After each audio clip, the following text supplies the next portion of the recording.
The time has come where we can finally take a look at Samsung's latest devices with foldable flagships at the front and center. A year later, the Z Fold 3 is looking to build on the strong outing and improvements from 2020 Z Fold 2. We managed to get brief, quick hands-on with the newly announced Z Fold 3. Hi, Ben from SamMobile. If you enjoy videos like this, then be sure to like, subscribe, and turn on notifications so you don't miss exclusive videos from SamMobile. Here is our quick hands-on and thoughts of the Z Fold 3 with what's new. The design and build quality of the Z Fold 3 looks to build on what feels very familiar to the previous model, which is not a bad thing at all, but with newer refinements to the style, design, and durability overall.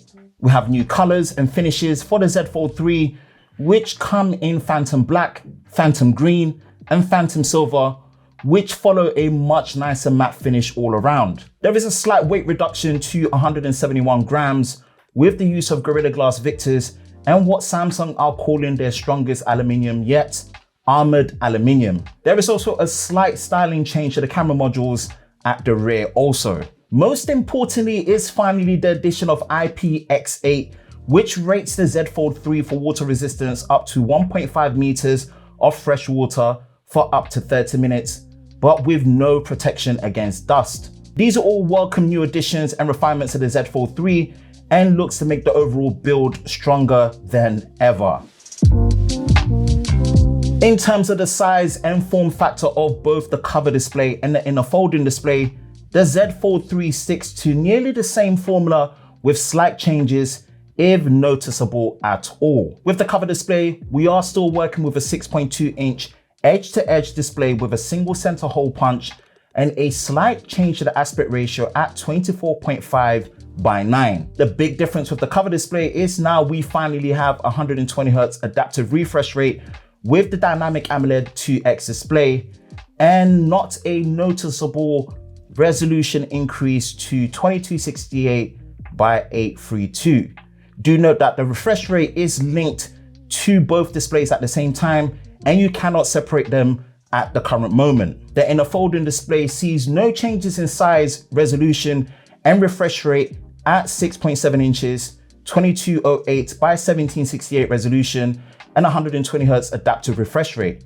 But as suspected, we do now get the much needed S Pen support, which makes absolute sense for the size and tablet form factor of the display. This is backed up by a new protective film, which is said to be up to 80% more durable than before and a 29% brighter display. There is a new Fold Edition S Pen with a Pro tip dedicated for use on the ultra thin glass of the inner fold display, which supports air commands, and also the new S Pen Pro, which has a device toggle for standard S Pen use and S Pen use for the Z Fold 3 with Bluetooth pairing option, which enable air action gestures. This is a much welcome addition to the display of the Z Fold 3, and we are glad to see it.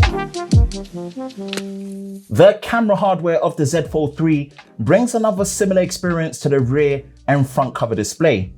The rear cameras are rocking a familiar 12 megapixel for the ultra wide, wide, and 2x zoom, with now Gorilla Glass DX for the lenses, with 10 megapixels for the outer cover display. The interesting change comes to the inner fold display selfie, which Samsung are using for their first implementation of an under-display camera.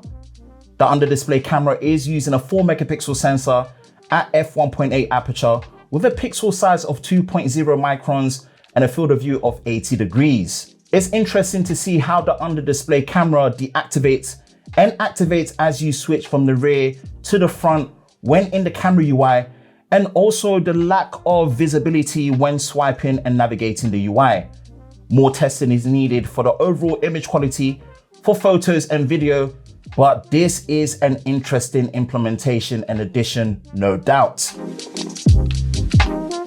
For the specs, hardware, and performance, the Z Fold 3 is powered by the Snapdragon 888 with 12 GB of RAM and both 256 GB and 512 GB of internal storage with no micro SD card support. main biometric unlock is still using a fingerprint sensor built into the power button as before, with convenient face unlock as well. The battery capacity has been reduced to 4,400 milliamps with the same 25-watt wire charging, 11-watt wireless charging, and power share. We now have the addition of 2 nano SIM cards with support for eSIM as well. Software is running Android 11 with One UI 3.1 with all the same software features and new refinements we've come to know from before. What's now been added under the advanced features is Labs, which gives you options to toggle multi-window support for all apps, customize apps when it comes to their aspect ratio in terms of using it on the displays, which usually do not support the native size. This is great to see, as previously good lock was needed to enable such options. How well it works is yet to be seen, but more testing will be done in due time. Pricing is set to start at $1,799 and €1,799 and £1,599 respectively, with the base model at 256 gigabytes for the storage, and should be available from the 27th of August. We are eager for further testing of the Z Fold 3 once we have review units in-house for proper usage. Until then, be sure to visit us at SamMobile.com for the latest daily in the world of Samsung. And for more new exclusive videos, be sure to subscribe and turn on notifications, and we will see you next time.